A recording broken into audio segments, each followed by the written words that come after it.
लंका पे किहले चढ़ाई, अवधपुर के रघुराई।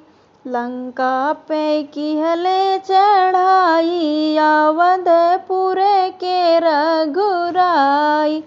अपना न जाए राम हनुमत का भेज, अपना न जाए राम हनुमत का भेज।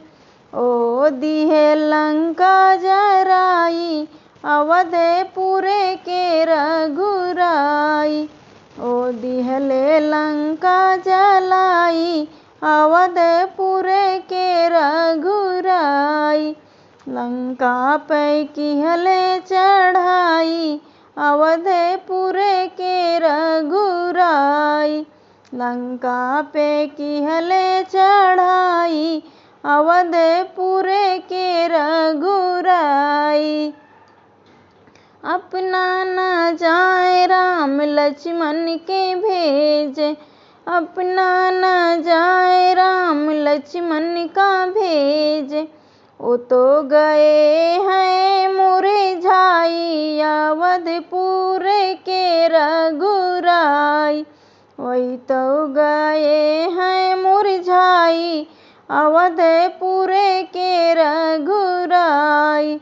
लंका पे किहले चढ़ाई, अवधपुर के रघुराई। लंका पे किहले चढ़ाई, अवधपुर के रघुराई। अपना न जाए राम अंगद का भेज, अपना न जाए राम अंगद के भेज। वह दिए रावण का समझाई, अवधपुर के रघुराई। वही तो दिए रावण का समझाई, अवधपुर के रघुराई। लंका पे किहले चढ़ाई, अवधपुर के रघुराई। लंका पे किहले चढ़ाई, अवधपुर के रघुराई।